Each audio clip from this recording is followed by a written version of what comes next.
Using your electronic tuner.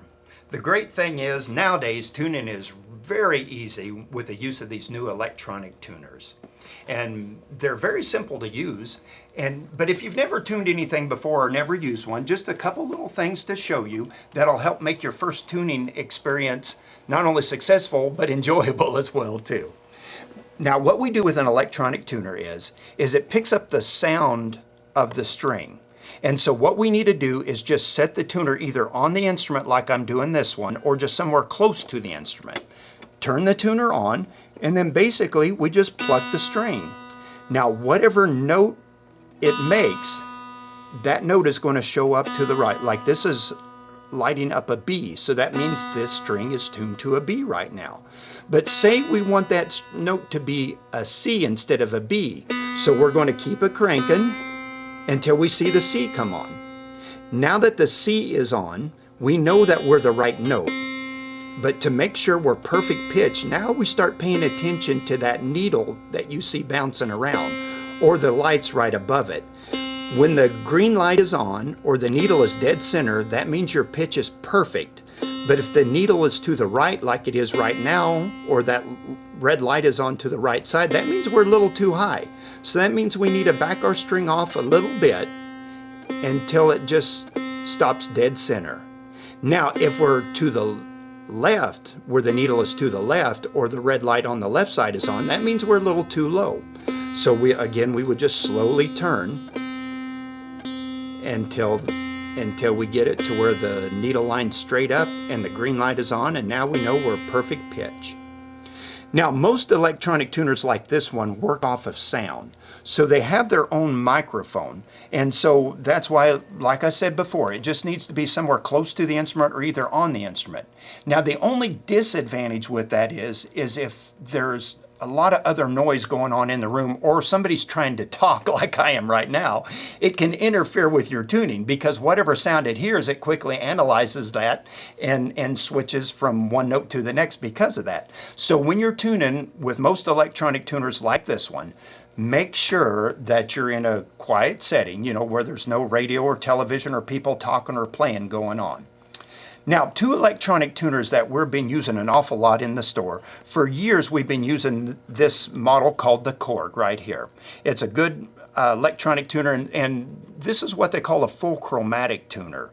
That means it has every note of the scale, including sharps and flats. So not only will it tune a mountain dulcimer, but it'll also tune hammered dulcimer, harps, auto harps, psalteries, guitars, banjos, fiddles, ukulele, mandolins, you name it. It'll tune anything because it's got every note of the scale and will recognize every note of the scale.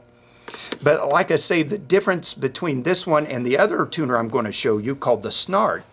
Now this is the new tuner that we've been using an awful lot the last couple years in the store.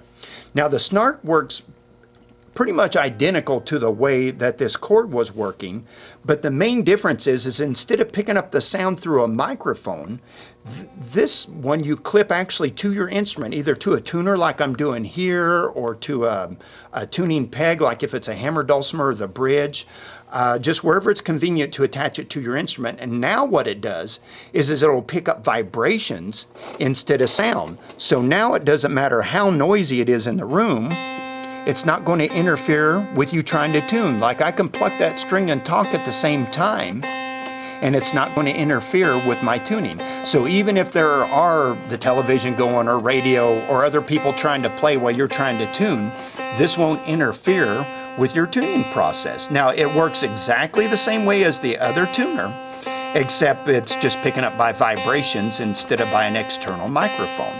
So that makes it a little more handy.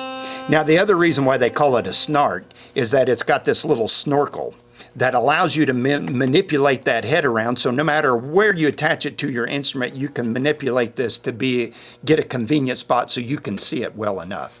Now if you don't have a spot that's convenient for you to clip it to your instrument, the other thing you can do is basically just find somewhere to set it on your instrument, because it'll still pick up the vibrations that way without any trouble. Troubleshooting tips. Say you're trying to tune and your tuner keeps bouncing back and forth between two different notes. Well, what the problem is the tuner is actually hearing the two different notes in some manner or another. First of all, like we said before, make sure there aren't any other external sounds going on like TV, radio, other people trying to play instruments and so forth, if you're using a tuner like this that uses an external microphone.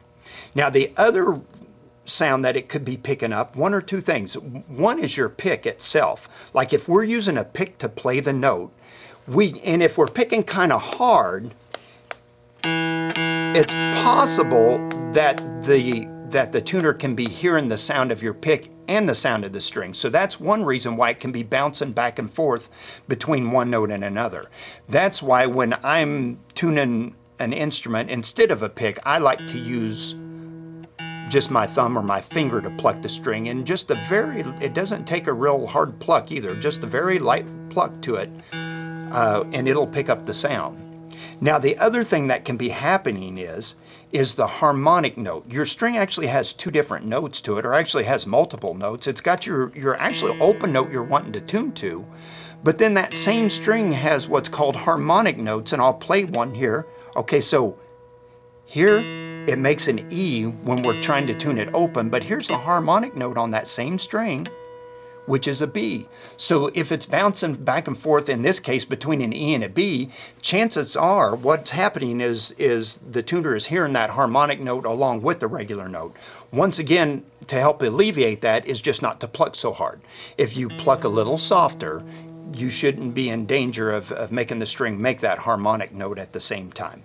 Now that is, as we were talking before, with a tuner like the Snark that picks up vibrations, that does eliminate that problem as well too, because since it's picking up the beats that it's hearing, how many beats per second it's hearing, the harmonic notes won't interfere with that, even if you're plucking the string a little bit harder.